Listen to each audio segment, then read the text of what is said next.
안녕하세요. 바람형 혼수선실 대표 상담사 흰둥이입니다. 오늘은 정서적인 외도와 그 징후들에 대해서 살펴볼 텐데요. 사회가 복잡하게 발달할수록 정서적인 외도가 더 흔하게 일어난다고 합니다. 특히 소셜미디어나 소개팅 어플 같은 것들을 통해 불특정한 사람들과 대화나 만남을 가지는 것이 너무 쉬워졌는데요. 이렇듯 모르는 사람들과 쉽게 접촉할 수 있게 되면서 처음에는 정서적인 교류로 시작한 만남이 누군가에게는 정서적 외도로 쉽게 변형될 확률이 높아진 것이죠. 이런 정서적 외도가 육체적인 외도로 발전되지 못한다고 하더라도 깊이 이루어진 감정적인 교류가 부부관계에 때로 더 강력한 타격을 입힐 수 있습니다. 단순히 육체적인 불륜으로서 한두 번의 바람은 순간의 잘못된 결정이나 충동으로 인해서 발생한 결과물일 수 있는 반면, 정서적인 외도는 배우자에게 속임수와 같은 거짓말을 매우 지능적이고 지속적으로 지어내야 하기 때문입니다. 배우자에 대한 정서적인 배신은 관계의 모든 신뢰들을 한순간에 모조리 파괴해버릴 수 있는데요. 정서적인 외도가 작동되기 위해서는 몇 가지 부속품들이 필요한데, 이 중 하나는 바로 정서적인 친밀감입니다. 정서적인 파트너는 본인의 가장 깊은 생각이나 두려움, 욕망이나 감정, 자신이 가진 문제들을 공유할 수 있는 사람이어야 합니다. 그렇기에 정서적인 외도는 그저 표면적인 것만 교류하는 것이 아니라 더 깊은 정신적인 교감을 나누는 동시에 육체적으로도 더욱 은밀하게 탐닉하는 불륜으로 이어질 수 있습니다.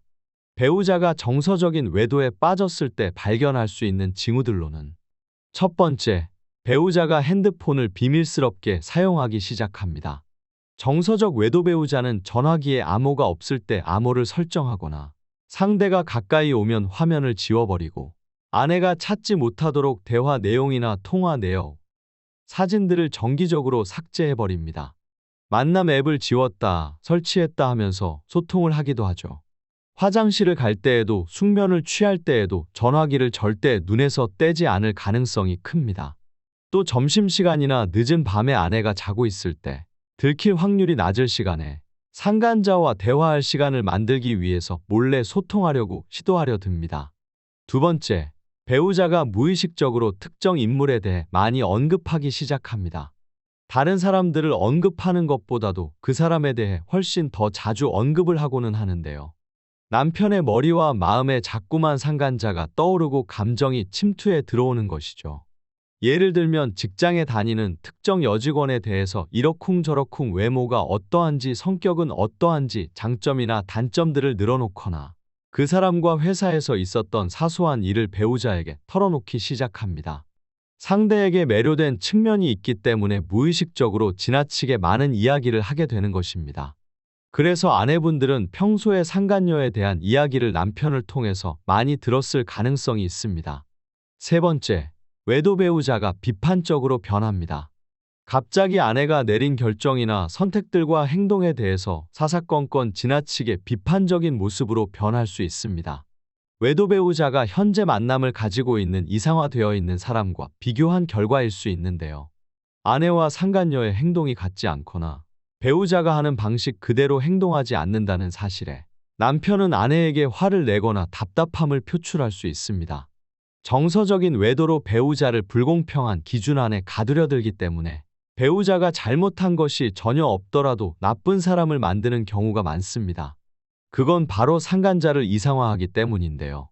상간녀와는 직접 부딪히며 살고 있지 않기 때문에 그들의 결점이나 성가신 행동들을 아직 정확하게 보지 못했기에 상간녀를 이상화하면서 비판이 시작되는 것이지요. 상간녀가 아내보다 더 깊게 본인 자신을 이해한다고 착각하게 되면서 배우자와의 대화는 소홀해지고 그러한 경험이나 감정들에 대해서 상간자와 더 많은 교류가 이루어질 가능성이 있습니다. 서로 부부관계의 문제점이나 아내의 결점과 같은 것들을 공유하고 비판하면서 상간자로부터 위안이나 지지를 구하기 시작했다는 것입니다. 두 사람 사이의 경계가 허물어지고 허용되지 않는 대화의 주제가 점차 사라지고 밀착되는 것이지요. 네 번째, 배우자와의 시간은 줄고 외부에서 시간을 더 많이 할애합니다. 상간자와 더 많은 시간을 보내기 위해서 변명이나 핑곗거리를 찾기 시작합니다. 시간이 지남에 따라서 아내를 소홀하게 대하고 상간자에게 더 많은 시간과 관심을 기울이게 되는데요. 느닷없이 배우자가 가족과 멀어지게 만드는 새로운 취미나 관심사가 생기기도 합니다. 골프에 관심이 전혀 없었었는데 갑자기 배우자가 골프 치는 데에 빠지게 되는 것과 같은데요. 아니면 회사에서 회의라던가 워크숍과 회식에 참석해야 한다는 이유를 만든다거나 추가 프로젝트 업무로 인한 출장 등 어떤 다른 활동들이 급격하게 늘어날 수 있습니다. 다섯 번째, 배우자가 이야기하기를 거부합니다. 정서적인 외도를 하고 있는 사람은 자기가 인식하든 하지 못하든 아내가 무슨 일이 일어나고 있는지 알 수 없도록 정보를 통제하려고 듭니다. 입을 열지 않고 함구하는 것 또한 여전히 큰 거짓말이며 정서적인 바람을 피우고 있다는 가장 큰 신호입니다. 이때 아내가 그 사람에 대해서 먼저 이야기하고 싶거나 물어올 때 남편은 화를 내거나 감정적으로 동요하는 반응이 있을 수 있습니다. 이 사람과 만났던 점심시간이나 회의 등에 대해서 아예 생략하거나 언급을 하지 않고 반대로 아내를 무시하면서 맹렬하게 아내가 무지하다고 까내릴 수 있습니다. 무조건적인 분노로 반응하는 건 정서적인 외도로 인해 감정적인 자기 부정이 진행되고 있다는 큰 위험 신호인데요. 이러한 자기 부정 밑바닥의 감정에서는 아내가 그 사람의 관계에 대해 질문한 권리가 없다는 생각을 포함합니다. 또 이러한 모든 잘못들에 대해 아내 탓으로 되돌리려 할 가능성이 커집니다. 그러나 단순히 아내분이 물어보는 것은 잘못이 아닌 배우자로서의 권리인 것이죠. 이상으로 정서적인 외도와 그 징후들에 대해서 알아보았습니다. 다음 이 시간에도 또 다른 바람을 연구해서 찾아뵙도록 하겠습니다. 감사합니다.